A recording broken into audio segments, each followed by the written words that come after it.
Hello students, in this video we are going to study about the next topic of this chapter, that is your relative velocity. It's a very important topic of this chapter, and the scope of this chapter is not only in your board examinations but it will also asked in your NEET as well as your IT mains as well as in your IT advanced. Clear? So this topic is most important topic. तो आज इस topic के basic के बारे में अपन बात करेंगे और यहाँ पर देखेंगे कि रिलेटिव वेलोसिटी क्या होती है। अपन ने वेलोसिटी पढ़ा, एवरेज वेलोसिटी पढ़ा, इंस्टेंटेनियस वेलोसिटी पढ़ा। So what is the new term relative velocity, ये बात समझ में आ रही है। So relative velocity is what, तो रिलेटिव वेलोसिटी ये कहा जाता है आपका ये कि that is your velocity of one object with respect to another object.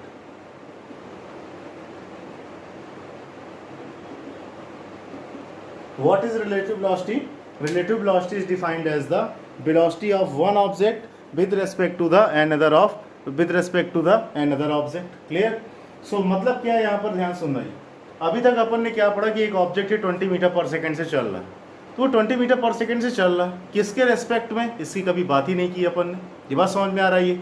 एक कोई और ऑब्जेक्ट है वो 60 मीटर पर सेकंड की स्पीड से चल रहा है, किसके रेस्पेक्ट में, इसकी भी आज तक अपन ने कोई भी बात नहीं की है। ठीक है। सो अब हमें इस कंसेप्ट को समझना है और बहुत ही आराम से समझना है। ठीक है, क्योंकि इस कंसेप्ट को समझने में थोड़ा सा टाइम लगता है, लेकिन अगर एक बार ये समझ में आ गया तो फिजिक्स की बहुत ढेर सारी जो प्रॉब्लम्स होती हैं वो बहुत ही क्या हो जाती हैं आपकी, ये ईजी हो जाती है। ये बात समझ में आ रही है। तो रिलेटिव वेलोसिटी का मतलब क्या, अगर पूछे व्हाट इज रिलेटिव वेलोसिटी, तो it means the velocity of one object with respect to another object. इसका मतलब क्या है कि सपोज एक ऑब्जेक्ट ए है, उसकी स्पीड 20 मीटर पर सेकेंड है, एक ऑब्जेक्ट बी है, उसकी स्पीड 60 सेंटीमीटर पर सेकेंड। ये बात समझ में आ रही है। अब कोई कहे कि बी के रेस्पेक्ट में ए की क्या वेलोसिटी होगी, या ए के रेस्पेक्ट में क्या ए के रेस्पेक्ट में बी की क्या वेलोसिटी होगी, तो that is said to be your relative velocity, velocity of one object with respect to the another object. ये बात समझ में आ रही है। सो यहाँ पर क्या है, कुछ अपन केसेस करते हैं, उन केसेस को देखते हैं और इसके बाद ही आप इस वेलोसिटी को क्या कर पाओगे, अच्छे से आप समझ पाओगे। ये बात समझ में आ रही है। इसके पहले अपने को एक छोटा सा टॉपिक पढ़ना पड़ेगा, that is your frame of reference, जो कि इस साल के सिलेबस से क्या कर चुका आपका ये हटा चुका गया, लेकिन इस बार क्या करना पड़ेगा, इसको हमें देखना पड़ेगा फ्रेम ऑफ रेफरेंस, क्योंकि विदाउट उसके हम इस टॉपिक को कंटिन्यू नहीं कर सकते। ये बात समझ में आ रही है। So we are going for the next topic. अभी लौट के आते हैं अपन ये, that is your relative velocity पर। तो next topic is your frame of reference. ये बात समझ में आ रही है। अब ये फ्रेम ऑफ रेफरेंस क्या होता है आपका, करेक्ट। तो यहां पर देखो क्या है, ये यहां पर सपोज ये ग्राउंड है, ये आपकी अर्थ है ये, और आप यहां पर क्या हो, ये खड़े हुए, ये बात समझ में आ रही है। अब यहां पर एक रोड है, करेक्ट। इस रोड से एक बाइक जा रही है इस तरीके से, ये इधर की ओर। सपोज बाइक की स्पीड कितनी है आपकी, है 20 मीटर पर सेकेंड की स्पीड से चल रही है बाइक आपकी, करेक्ट। अब आपसे कहा जाए कि बताओ इस बाइक की स्पीड कितनी है, तो आप किस जगह खड़े हो, आप अर्थ पर खड़े हो। आप जो भी स्पीड बताओगे किसके रेस्पेक्ट में बताओगे, अर्थ के रेस्पेक्ट में बताओगे। तो ये अर्थ क्या हो गया आपका, ये फ्रेम ऑफ रेफरेंस हो गया। ये बात समझ में आ रही है। Frame of reference is such a place जो कि हमारा रेफरेंस पॉइंट होता है, जिसके रेस्पेक्ट में अपन किसी भी ऑब्जेक्ट को क्या करते हैं, ऑब्जर्व करते हैं। ये बात समझ में आ रही है। तो यहां पर फ्रेम ऑफ रेफरेंस क्या हो गया, जहां पर आप खड़े होकर देख रहे हो, तो that is said to be your frame of reference. ये बात समझ में आ रही है। फिर इसके बाद क्या है, देखो यहां पर ध्यान सुनना ही। सपोज ये क्या आपकी एक रोड है, इस रोड में एक कार इधर की ओर जा रही है आपकी, और एक कार का नाम ए है, और एक दूसरी कार है जो इधर की ओर आ रही है, इस कार का नाम क्या है आपका, ये बी है। ये बात समझ में आ रहा है। और आप बैठे हो किस कार में, ए कार में, आपका फ्रेंड बैठा है किस कार में, बी कार। ये बात समझ में आ रही है।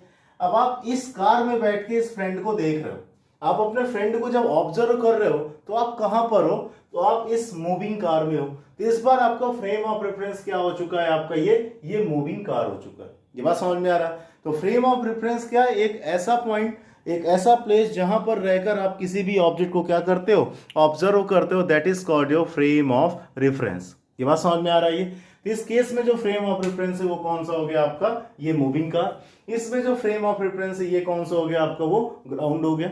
आप बस में बैठ के अपने घर जा रहे हो, आप बस की विंडो सीट में बैठे हुए हो, और आप बस में बैठकर ढेर सारी चीजों को क्या करते हो, ऑब्जर्व करते हो।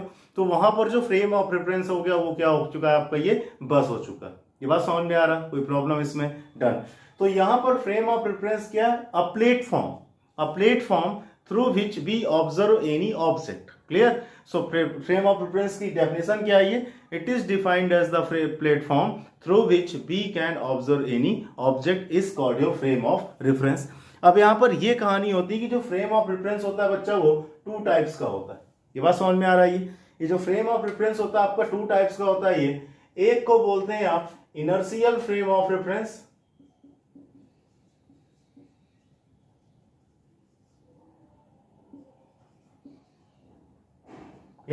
और दूसरे को क्या बोलते हैं अपन? ये non inertial frame of reference. Clear? The first one is called your inertial frame of reference and the second one is called your non-inertial frame of reference. अब inertial frame of reference क्या होगा आपका? ही तो ध्यान से समझना ही, एक ऐसा फ्रेम ऑफ रेफरेंस, एक ऐसा प्लेटफॉर्म जो कि किस में हो? या तो आपका रेस्ट में हो, और अगर मूव कर रहा हो तो किस में मूव कर रहा हो आपका? ये that is your uniform motion में। ये बात समझ में आ रहा है? एक ऐसा प्लेटफॉर्म जो या तो किस में हो? रेस्ट में हो, और या तो मूव कर रहा हो तो किस में हो आपका? वो यूनिफॉर्म मोशन में हो। जैसे आप अर्थ पर खड़े रह के किसी दूसरे ऑब्जेक्ट को ऑब्जर्व करते हो, तो अर्थ किस में है आपकी? ये रेस्ट में। तो अर्थ कौन सा फ्रेम ऑफ रेफरेंस है? इनिशियल फ्रेम ऑफ रेफरेंस है। आप एक बस में बैठे हो जो बस कंटिन्यूअसली 60 मीटर पर सेकेंड की स्पीड से चल रही, कंटिन्यूअसली उसकी स्पीड या उसकी वेलोसिटी में कोई भी चेंजेस नहीं हो रहा है। और जब स्पीड या वेलोसिटी कांस्टेंट रहती है तो कौन सा मोशन रहता है आपका? ये यूनिफॉर्म मोशन रहता है। तो यहां पर अगर आप बस में, उस बस में बैठकर किसी को ऑब्जर्व कर रहे हो जो बस किस मोशन में आपकी है? It's in your uniform motion. It means you are set to be in inertial frame of reference. It means the frame of reference whose acceleration is zero. ये बात समझ में आ रहा? मैंने क्या बताया था कि पूरी फिजिक्स में एक्सेलरेशन केवल दो ही बार जीरो हो सकता है। पहली बार कब जीरो होता है? या तो ऑब्जेक्ट किस में रहे आपका? रेस्ट में रहे। और दोबारा कब जीरो होता है? कि ऑब्जेक्ट अगर मोशन में रहे तो किस मोशन में रहे आपका? वो यूनिफॉर्म मोशन में रहे, तब एक्सेलरेशन दोबारा भी क्या हो जाता है आपका? जीरो हो जाता है। ठीक है, तो ये यूनिफॉर्म मोशन की डेफिनेशन के टाइम बताया था। मतलब एक ऐसा फ्रेम ऑफ रेफरेंस जिसका एक्सेलरेशन जीरो होगा उसको क्या बोलेंगे? Zero frame of reference. The frame of reference whose acceleration is zero, the frame of reference which is not accelerating, and it is also called zero accelerating frame of reference, या it is also called non accelerating frame of reference। ये बात समझ में आ रहा है? फिर इसके बाद आते हैं non inertial frame of reference. अब आप एक ऐसी बस में बैठे हो जिस बस की स्पीड लगातार क्या हो रही है? चेंज हो रही। कभी 5 से चल रही, कभी 10 से चल रही, कभी 20 से चल रही है, कभी खड़ी हो जा रही फिर चल रही। मतलब उसकी स्पीड में वेरिएशन है।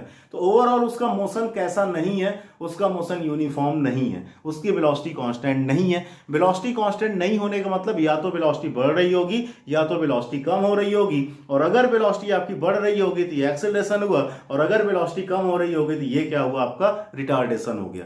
क्लियर? तो इसका मतलब जब भी कोई ऑब्जेक्ट जिस पर आप बैठे हुए हो अगर वो एक्सेलरेट हो रहा, ये बात समझ में आ? मतलब अगर उसके पास एक्सेलरेशन है, एक्सेलरेशन जीरो है, तो जिस पर आप बैठ को ऑब्जर्व कर रहे हो उस प्लेटफॉर्म को क्या बोलोगे आप? Inertial frame of reference. लेकिन अगर उसका एक्सेलरेशन जीरो नहीं है तो उसको क्या बोलोगे आप? Non inertial frame of reference बोलोगे। मतलब ए डज नॉट इक्वल टू क्या हो जाएगा यहाँ पर आपका? ये जीरो हो जाएगा।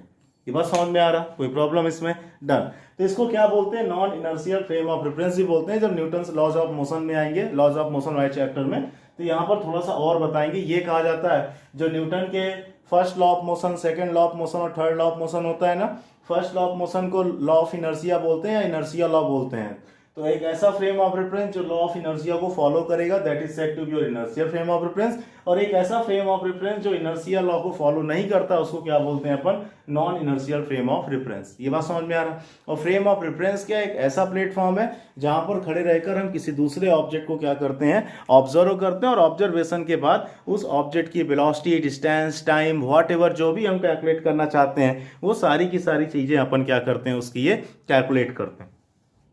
ठीक है, तो इस तरीके से ये फ्रेम ऑफ रेफरेंस कितने टाइप का हुआ? दो टाइप का हुआ, इनर्शियल फ्रेम ऑफ रेफरेंस और non inertial frame of reference. तो बोर ना करते हुए अब थोड़ा सा अपन क्या करते हैं? आपका ये आगे की ओर चलते हैं। तो यहाँ पर जो हमारा टॉपिक रहेगा, मेन टॉपिक, जिसको अभी थोड़ी देर पहले मैंने स्टार्ट किया था, उसके बाद फ्रेम ऑफ रेफरेंस में आए, और वो टॉपिक कैसा है यहाँ पर आपका? ये that is your relative velocity. ये बात समझ में आ रहा? और यहाँ जो रिलेटिव वेलोसिटी पढ़नी है वो किस में पढ़नी है आपकी? ये वन डायमेंशनल। वन डायमेंशनल का मतलब इस रिलेटिव वेलोसिटी का जो भी कंसेप्ट पढ़ने जा रहे हैं, इस कंसेप्ट को हम उन्हीं ऑब्जेक्ट्स पर अप्लाई कर पाएंगे जिन ऑब्जेक्ट्स का मोशन कैसा होता है, वन डायमेंशनल होता है। और वन डायमेंशनल मोशन का मतलब क्या होता है कि जो ऑब्जेक्ट हमेशा किस पाथ पर ट्रेवल करते हैं, आपका ये स्ट्रेट पाथ पर ट्रेवल करते हैं। ये बात समझ में आ रहा है, ये डन। सो यहाँ पर क्या है आपकी ये जो रिलेटिव वेलोसिटी का जो कंसेप्ट है वो ये कहा जाता है, रिलेटिव वेलोसिटी क्या होती है, तो यहाँ पर बोला जाता है आपका ये velocity of one object with respect to velocity of another object.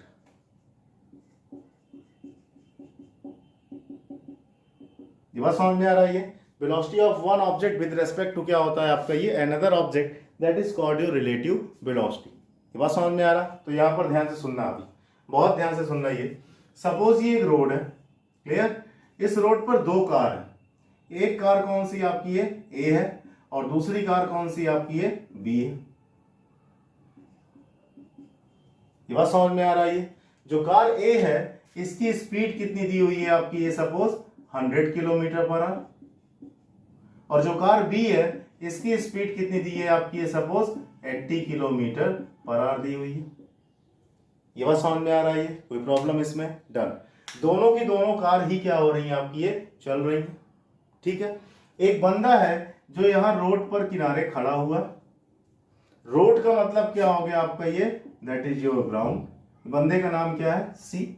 अगर ये खड़ा है तो इसकी वेलोसिटी कितनी हो गई आपकी, ये 0, मतलब वीसी की वैल्यू कितनी हो गई यहाँ पर आपकी, ये 0 हो गई। ये बात समझ में आ रहा है। अब मैं यहां से आपसे 2-3 क्वेश्चंस पूछने वाला हूं, और बहुत ध्यान से सुनना कि वो क्वेश्चंस क्या है आपके, क्लियर। मैं कह रहा हूं कि कार ए की वेलोसिटी सी के रेस्पेक्ट में बताओ, मैं कह रहा हूं कार बी की वेलोसिटी सी के रेस्पेक्ट में बताओ। तो अगर मैं यहां पर इस तरीके से लिख रहा हूं ये कि that is your velocity of car A with respect to C, तो इसको लिखा जाएगा VAC, क्लियर। VAC के सिंबल का मतलब जो पहले आता है उसकी वेलोसिटी होती है, जो बाद में आता है उसके रेस्पेक्ट में होती, करेक्ट। मैं पूछ रहा हूं वेलोसिटी कार बी की बताओ, किसके रेस्पेक्ट में, सी के रेस्पेक्ट में।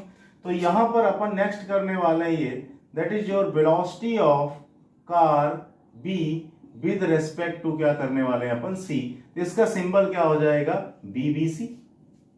क्यों, क्योंकि किसकी वेलोसिटी निकालना है, बी की, किसके रेस्पेक्ट में, सी के रेस्पेक्ट में। तो जिसके निकालेंगे वो क्या होता है आपका पहले आता है, जिसके रेस्पेक्ट में निकालते हैं वो आपका बाद में आता है। ये बात समझ में आ रही है। अब तुम सोचो कि तुम एक जगह शांति से खड़े हो, कोई ऑब्जेक्ट है तुम्हारे सामने से 100 की स्पीड में निकलता है, 100 उसकी वो इंडिविजुअल स्पीड है। तो तुम अगर ऑब्जेक्ट को देखोगे तो उसकी स्पीड आपको कितनी नजर आएगी, 100 ही नजर आएगी। ये बात समझ में आ रही है। और तुम अगर उसी जगह खड़े हो, कोई ऑब्जेक्ट आपके सामने से 80 किलोमीटर पर आवर की स्पीड से निकलता है, जो कि उसकी पर्सनल स्पीड है, लेकिन चूंकि तुम रुके हुए हो, तुम अगर देखोगे तो उसकी स्पीड भी कितनी समझ में आएगी, उसको आपकी ये 80 ही समझ में आएगी। ये बात समझ में आ रही है। मतलब क्या है आपका ये जो बंदा यहाँ खड़ा हुआ है, ये जब कार ए को देखेगा तो कार ए की स्पीड इसको कितनी समझ में आएगी, 100 किलोमीटर पर आवर। और यही बंदा जो यहाँ खड़ा हुआ है जब कार बी को देखेगा तो बी की स्पीड कितनी समझ में आएगी, इसकी आपकी है that is 80 kilometre per hour. ये बात समझ में आ रहा है। इसका मतलब जब किसी स्टेशनरी जगह से आप खड़े होके किसी दूसरे ऑब्जेक्ट को ऑब्जर्व करते हो तो आपको वही स्पीड दिखाई देगी जो उसकी पर्सनल स्पीड होती है। ये बात समझ में आ रहा है, कोई प्रॉब्लम इसमें। इसका मतलब अगर मैं पूछूं कि ए कार की स्पीड सी के रेस्पेक्ट में कितनी है, तो आप कहोगे सी तो सर रेस्ट में है, और रेस्ट में ये खड़ा हुआ है तो इसको उतनी ही स्पीड समझ में आएगी जितनी स्पीड से जा रहा होगा आपका। डन। तो इसका मतलब इसके रेस्पेक्ट में इसकी स्पीड कितनी है, 100, और यहाँ पर बी की स्पीड सी के रेस्पेक्ट में कितनी है आपकी है 80। ये बात समझ में आ रहा है। तो इसका मतलब क्या हो गया, VAC की वैल्यू कितनी आ गई, तो आपने कहा ये 100 आई, और VBC की वैल्यू कितनी आई, तो आप कह रहे हो 80 आई। लेकिन ये आता कैसे, तो रिलेटिव वेलोसिटी ये कहती है आपकी, थोड़ा सा वेक्टर की नॉलेज भी होनी चाहिए, लेकिन वेक्टर हमें नेक्स्ट चैप्टर में पढ़ना है, इसलिए वेक्टर के विदाउट यूज हम क्या करेंगे, इसको सॉल्व करने की कोशिश करते हैं। ये बात समझ में आ रही है। सो यहां पर है कि आपका ये जो VAC है इसको ऐसे लिखा जाता है, first velocity minus second velocity. इसको लिख दिया जाता है VA माइनस कितना लिख दिया जाता है, VC लिख दिया जाता है। तो VBC क्या हो जाएगा आपकी, ये फर्स्ट वेलोसिटी माइनस क्या हो जाएगी आपकी, ये सेकंड वेलोसिटी हो जाएगी। ये बात समझ में आ रही है। सो यहां पर देखोगे तो VA की वैल्यू कितनी है 100 और VC की वैल्यू कितनी है 0, तो सॉल्व करोगे तो ये कितनी आ जाएगी आपकी, ये 100 किलोमीटर पर आवर आ जाएगी।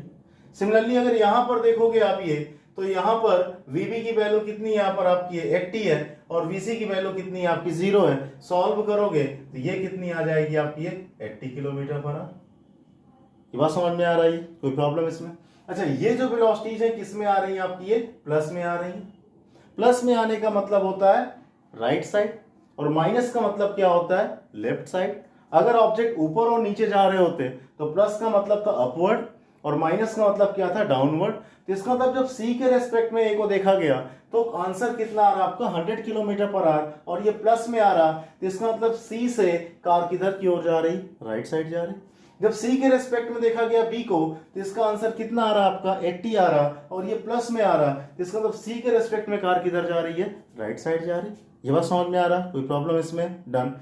तो यहां पर क्या, ये ऐसा भी हो सकता है कि आप यहां खड़े हो, आपका फ्रेंड ए में, अब आपका फ्रेंड अगर आपको देखेगा तो यहां पर वो आपकी वेलोसिटी देखना चाहता है कि इसमें बैठकर ए के रेस्पेक्ट में। मतलब अगर मैं यहां पर एक नेक्स्ट क्वेश्चन आपसे पूछूं ये कि what is the velocity of C with respect to car A, question को थोड़ा सा रिवर्स कर दिया गया, तो इसको क्या लिखोगे आप, वेलोसिटी किसकी है, सी की, किसके रेस्पेक्ट में, ए के, और आपको पता है ये क्या होता है, पहले वाली वेलोसिटी माइनस बाद वाली वेलोसिटी, तो इसको क्या लिख देना है, वीसी माइनस वीए रख देना है। वीसी की वैल्यू कितनी बच्चा, 0, वीए की वैल्यू कितनी है आपकी, 100 है, तो इसका आंसर कितना आ गया, -100 किलोमीटर पर आवर। इसका मतलब अगर कोई कार ए में बैठकर इस बंदे को देख रहा होगा तो कार किधर जा रही है, आगे जा रही है, तो वो जब इस बंदे को देखेगा तो उसे ऐसा लगेगा कि ये बंदा किधर की ओर जा रहा है, लेफ्ट साइड जा रहा है। ये बात समझ में आ रही है?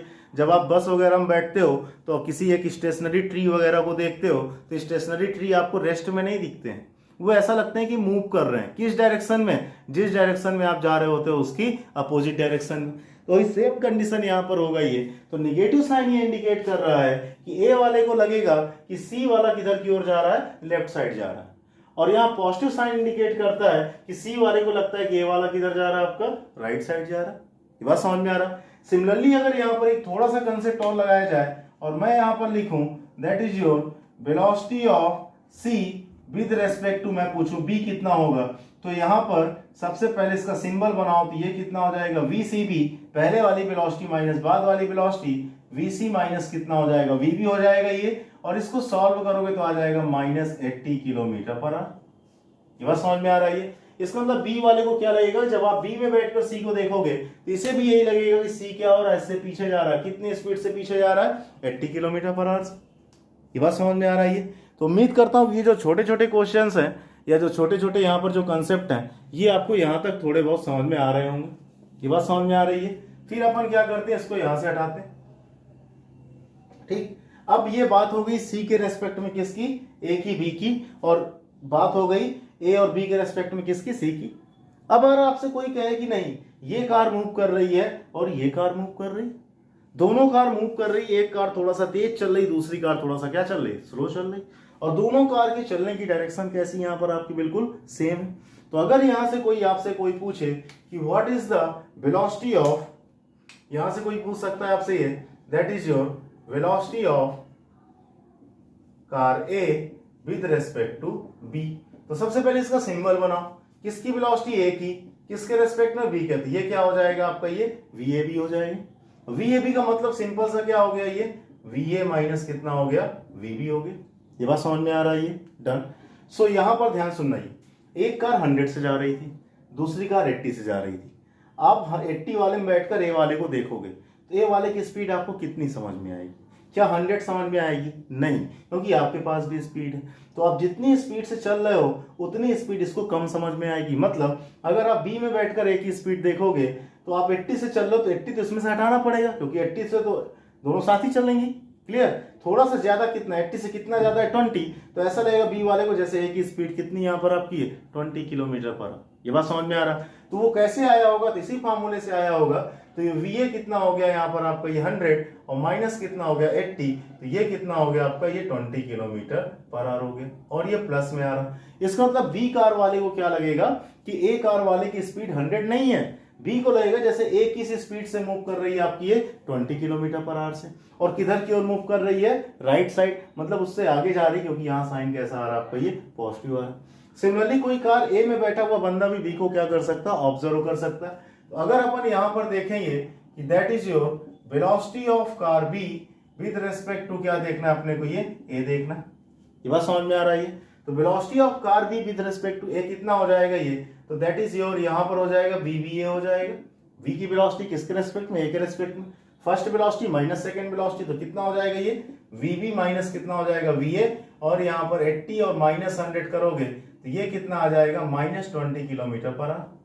माइनस साइन का मतलब क्या है कि अगर आप ए में बैठकर बी को ऑब्जर्व करोगे तो ऐसा लगेगा कि जैसे जो बी वाली कार है वो वी वाली कार आगे नहीं जा रही बल्कि किधर जा रही है, पीछे जा रही। ऐसा क्यों लगेगा, क्योंकि ए की स्पीड ज्यादा है तो ए तो आगे बढ़ता जाएगा, और जब ए वाला बी को देखेगा वी भी आगे आ रहा है, लेकिन जब ए आगे बढ़ता जाएगा तो ए वाले को लगेगा जैसे कि बी 20 मीटर पर सेकंड की स्पीड से उससे क्या होता जा रहा, पीछे होता जा रहा है। इसलिए इसकी वेलोसिटी कैसी आ रही है यहाँ पर आपकी, ये नेगेटिव आ रही है। ये बात समझ में आ रही है। इसी क्वेश्चन को करेंगे अपन ये, बशर्ते यहाँ पर थोड़ा सा मैं चेंज करूंगा कि यहाँ पर मैंने v की वेलोसिटी की डायरेक्शन को क्या कर दिया आपका, ये चेंज कर दिया, और मैंने कहा कि जो v की वेलोसिटी है वो हो चुकी इधर, और इधर कितनी हो चुकी है आपकी ये 80 किलोमीटर पर आवर। ये बात समझ में आ रही है। ये पहले केस के सोल्यूशन थे। अब दूसरा केस यहाँ पर देखते हैं। अब की बार भी again we have two cars, A B और सी। ए बी दो कार है और एक बंदा सी ग्राउंड पर खड़ा हुआ जिसकी वेलोसिटी कितनी है, 0। तो जब सी वाला ए को देखेगा तो कितना दिखाई देगा, तो इसको मैं लिख रहा हूं यहाँ पर ये, that is your velocity of A with respect to C. तो कितना हो जाएगा, तो V A C is equal to, similar सा ही रहेगा, वी ए माइनस कितना हो जाएगा आपका ये वी सी। तो दैट इज योर, सॉल्व करोगे तो 100 माइनस 0 तो कितना आ जाएगा ये 100 किलोमीटर पर आवर। इसके एक्सप्लेनेशन की मुझे ज्यादा जरूरत नहीं है, क्योंकि यही वो केस है जिसको भी थोड़ी देर पहले ही अपन ने क्या किया था, सॉल्व किया था। ये बात समझ में आ रही इतनी। फिर अपन क्या करेंगे यहाँ पर, ध्यान से सुनना, ये अपन यहाँ पर वेलोसिटी ऑफ किसकी देखेंगे, बी की वेलोसिटी देखेंगे किसके रेस्पेक्ट में, सी के रेस्पेक्ट में। तो अपन यहाँ पर लिख रहे हैं ये, that is your velocity of B with respect to क्या हो जाएगा, सी हो जाएगा। इट मीन्स आपको कैलकुलेट करना है क्या, बीबीसी। तो बीबीसी कितना हो जाएगा, वीबी माइनस कितना हो जाएगा, वीसी हो जाएगा। ये बात समझ में आ रहा है। लेकिन लेकिन लेकिन आप क्या कर सकते हो ज्यादा से ज्यादा, यहाँ पर आप कह सकते हो सर बी की स्पीड कितनी है 80 और सी की स्पीड कितनी है आपकी 0। तो आप इसको क्या कर सकते हो, 80 और 0 से कंक्लूड कर सकते हो ये। लेकिन यहाँ पर क्वेश्चन क्या हो जाएगा, थोड़ा सा आपको गड़बड़ हो जाएगा। वो इसलिए गड़बड़ होगा बच्चा, क्योंकि यहाँ पर जो ध्यान समझना ही, वेलोसिटी एक वेक्टर क्वांटिटी होती है। ये बात समझ में आ रहा है। इतना जरूर ध्यान देना कि अगर राइट साइड वाली वेलोसिटी को अपन प्लस बोलते हैं तो लेफ्ट साइड वाली वेलोसिटी क्या हो जाएगी आपकी, ये माइनस हो जाएगी। अगर राइट साइड वेलोसिटी को प्लस बोलते हैं तो लेफ्ट साइड की वेलोसिटी क्या हो जाएगी, माइनस हो जाएगी। अगर ए की वेलोसिटी को आपने यहाँ पर +100 रखा था तो नो डाउट इसी सेम डायग्राम में बी लेफ्ट साइड जा रहा, तो बी की वेलोसिटी आप +80 नहीं रखोगे, बी की वेलोसिटी कितनी रखोगे आप, -80 रखोगे, क्योंकि बी किधर जा रहा, लेफ्ट साइड जा रहा। ये बात समझ में आ रही है। सो यहाँ पर जो v की वैल्यू है वो 80 नहीं होगी, कितना होगा आपका, -80 होगा। तो आंसर कितना आ जाएगा, -80 किलोमीटर पर आवर। और सही भी है, क्योंकि जब ये ग्राउंड पर खड़ा बंदा बी को देखेगा तो बी लेफ्ट साइड जा रहा, तो इसको बी की स्पीड तो 80 समझ में आएगी, लेकिन उसका मोशन किधर समझ में आएगा, लेफ्ट साइड समझ में आएगा। इसलिए वेलोसिटी कैसी आ रही है आपकी, ये नेगेटिव आ रही है। ये बात समझ में आ रही है। फिर इसके बाद एक क्वेश्चन ये भी पूछा जा सकता है कि सर बी वाला कार ए को देखेगा तो कितनी वेलोसिटी समझ में आएगी, ए वाला कार बी को देखेगा तो कितनी वेलोसिटी समझ में आएगी। सो यहाँ पर ये भी हो सकता है आपका ये कि that is your velocity of A with respect to, पूछ सकता है किसका, आपका ये बी का। तो आप यहाँ पर लगाओगे वी ए बी, और आपको क्या करना है, ये वी ए माइनस कितना करना है आपको, ये वी बी करना। ये बात समझ में आ रहा है। वी ए माइनस कितना करना आपको, ये वी बी करना।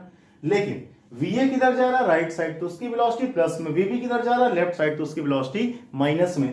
तो ये कितना हो जाएगा आपका, ये इंपॉर्टेंट केस है, ध्यान से सुनना। ये तो ये हो जाएगा 100 माइनस 80 इज इक्वल टू हो जाएगा ये 100 + 80, और जिसका आंसर कितना आ जाएगा आपका, ये 180 किलोमीटर पर आवर आ जाएगा। ये बात समझ में आ रहा है। मतलब एक बी को ऐसा लगेगा जैसे एक किस स्पीड से चल रहा, 180 किलोमीटर पर आवर से। पिछले केस में बी को ऐसा लगा था जैसा ए किस स्पीड से चल रहा, 20 किलोमीटर पर आवर से, तब जब दोनों की डायरेक्शन सेम थी। लेकिन अगर दोनों की डायरेक्शन अपोजिट हो जाएगी तो इधर ये चल रहा अपनी स्पीड से, इधर ये चल रहा अपनी स्पीड से, दोनों के बीच का गैप बहुत तेजी से भरेगा, तो इसका मतलब इसके रेस्पेक्ट में इसकी स्पीड कितनी समझ में आएगी आपको, ये 180 किलोमीटर पर आवर समझ में, ये बात समझ में आ रही है। फिर सिमिलरली यहां से कोई कह सकता है कि what is the velocity of B with respect to A, A के रेस्पेक्ट में बी की क्या वेलोसिटी होगी, तो that is your VBA. VBA का मतलब क्या हो जाएगा आपका, ये वीबी माइनस कितना हो जाएगा, वीए हो जाएगा। सब कुछ वैसे ही, ये लेफ्ट साइड चल रहा तो उसकी वेलोसिटी आप नेगेटिव ले लोगे, -80 और माइनस साइन पहले से था, ए की वेलोसिटी प्लस में, तो दैट इज योर कितना हो जाएगा आपका ये -180 किलोमीटर पर आवर। मतलब जब कार ए वाला बी को देखेगा ना, तो बी तो लेफ्ट साइड ही चलता चला जा रहा, और ए को लगेगा भी किधर जा रहा, लेफ्ट साइड जा रहा, तो लेफ्ट साइड जाने का मतलब उसकी वेलोसिटी कितनी आ जाएगी, -180। मतलब जब कार ए वाला बी को देखेगा तो ऐसा लगेगा जैसे बी -180 की स्पीड से किधर की ओर जा रहा है आपका, ये पीछे की ओर जा रहा है। ये बात समझ में आ रही है। तो यहां पर जो कंक्लूजन बन रहा, वो कंक्लूजन ये बन रहा, ध्यान समझना, ये जब ऑब्जेक्ट सेम डायरेक्शन में थे, इसी का मैं वो वाला केस कर रहा हूं, प्रीवियस केस, कि जब velocity of A with respect to B देखी थी, तो वी ए भी निकाला था, तो यहां पर क्या किया था अपन ने, V A plus V A minus V B किया था, तो ये कितना आ गया था आपका, ये that is your 100 - 80 is equal to 20। ये बात समझ में आ रहा, मतलब जब ऑब्जेक्ट सेम डायरेक्शन में जा रहे थे तब तो वेलोसिटीज का डायरेक्टली सब्सट्रैक्शन हो गया, लेकिन जब अपोजिट डायरेक्शन में गए सब्सट्रैक्शन तब भी किया था, लेकिन ये यहाँ पर क्या हो गया, ऐड हो गया, क्योंकि एक की वेलोसिटी क्या हो जाएगी वहां पर, नेगेटिव हो जाएगी, तो वो माइनस साइन किस में कन्वर्ट हो जाएगा आपका, ये प्लस साइन में कन्वर्ट हो जाएगा। ये बात समझ में आ रहा है, कोई प्रॉब्लम इसमें डन।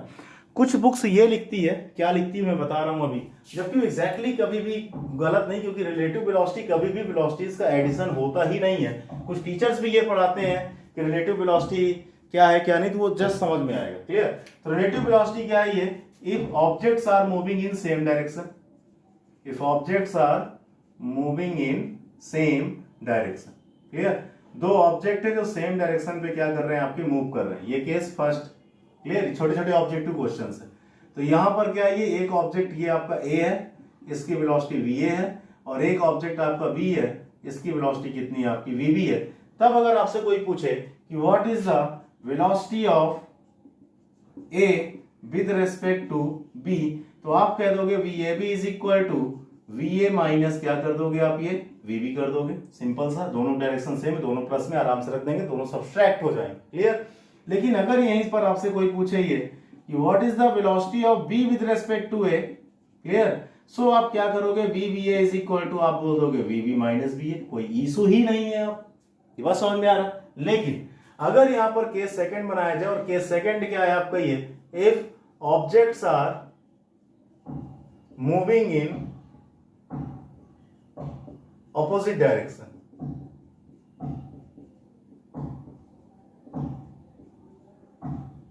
क्लियर। मतलब क्या यहां पर ध्यान सुनना, ये सपोज ये एक ऑब्जेक्ट ए है जो किधर की ओर जा रहा, इधर की ओर जा रहा, ये एक ऑब्जेक्ट बी है जो किधर की ओर जा रहा आपका, ये इधर की ओर जा रहा, ये बात समझ में आ रहा, अपोजिट डायरेक्शन।